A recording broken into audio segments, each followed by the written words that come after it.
Good morning, students. This is the fifth video of the chapter Weavers, Iron Smelters, and Factory Owner. Now, in this particular video, we are going to discuss the role of iron smelters and their specific attention towards a particular type of steel. So, let us discuss this topic, and here the topic starts with the sword of Tipu Sultan. So you may be surprised that why this topic has been mentioned. So it is quite interesting to understand that Tipu Sultan fought 4 different wars with Britishers, and finally he died by keeping his sword in his hand.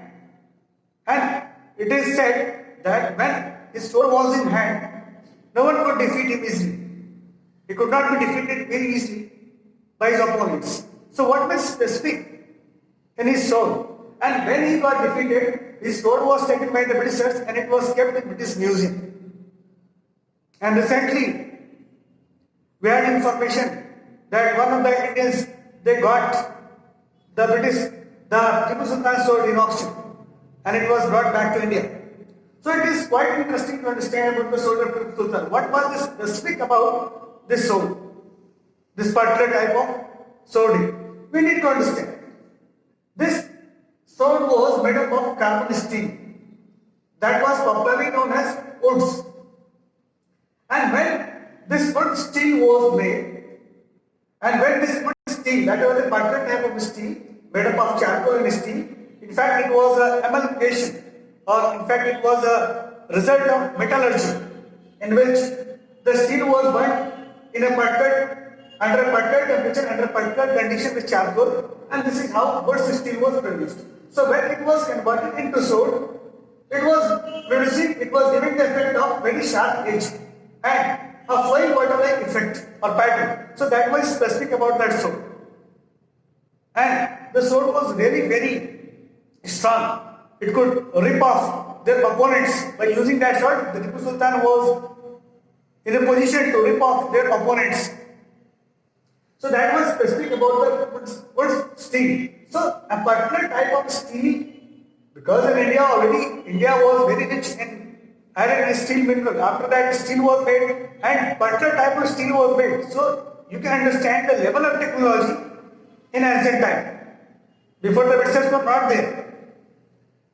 So at the time in South India, particularly South India and in the Central India also, this technique was in practice. This technique was developed to give strength to the steel. So steel that was produced by using the method, that was tremendous, that was extraordinary. And because of that, the technique that was used. So when Tipu Sultan fought the war, and he became popular all over the world, particularly in the European history, people Europeans found it interesting to understand that which type of sword was there, which type of sword was used by Tipu Sultan. So that is why research started. And finally, when Francis Buchanan, who took Mysore in 1800 after the defeat of Tipu Sultan, he revealed the techniques that was used for making the wood steel. He found that the technique was altogether different, and it was used for manufacturing this type of particular wood steel. And from the wood steel, Tipu Sultan sword was made. Similarly, the technique was so attractive, or the technique was so useful, that even it attracted many scientists also, like Michael Faraday. He got attracted towards this particular technique, and he spent his 4 years in studying properties of Indian woods. He tried to understand what was the specific thing that is mentioned here. After that, so Michael Faraday spent 4 years in studying properties of Indian woods and tried to find what is exactly how this particular steel is made so strong. It is rustless, it is strong, as well as it is having a particular type of flow also. It could be produced into different type of instruments also, and that instruments are really very useful, particularly the Tipu Sultan sword. So story starts with the Tipu Sultan sword in the book, and here we must understand that what was the reason that why this sword was very popular, because it was made of a particular metal. And what was that metal? That metal was the wood steel, a particular type of steel that was made by burning the charcoal or coal under specified condition. So basically, many scientists came, including the Francis Bushman, who was a tourist who came, who revealed the technique. After that, Matthew Faraday also spent 4 years in studying the techniques or properties of Indian books. He tried to understand, because he was an electrician. He was in fact not an electrician, he was in fact a scientist, and he was making experiments on electricity. Okay. So we need to understand that it attracted lots of scientists also towards India, and they spent a lot of time here to understand our property. So here one thing is very clear, that when Britishers claim that they are superior in terms of technology, in terms of or in terms of culture, it was the wrong notion. We were developed, we were much advanced in terms of technology. So we need to understand this. Techniques lost by mid-19th century. Now we need to understand here that once this technique was developed, it remained inside South India or in the central part of it. Why it could not become much popular, or what was there that because of that it lost its popularity? So basically, why this particular technique lost? So technique lost by mid-19th century. So here we need to understand, when the Britishers came, by that time almost this technique was lost. So what was the reason?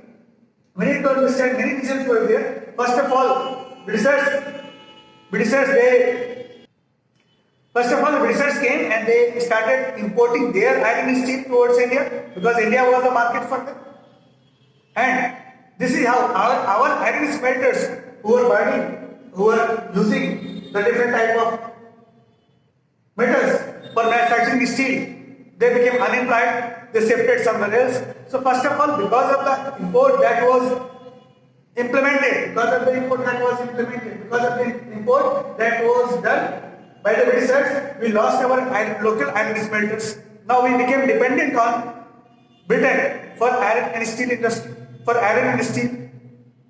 Similarly, they forbid to enter forest for charcoal. According to the forest law, Britishers disallowed the entry of ordinary men on the travels in the forest area.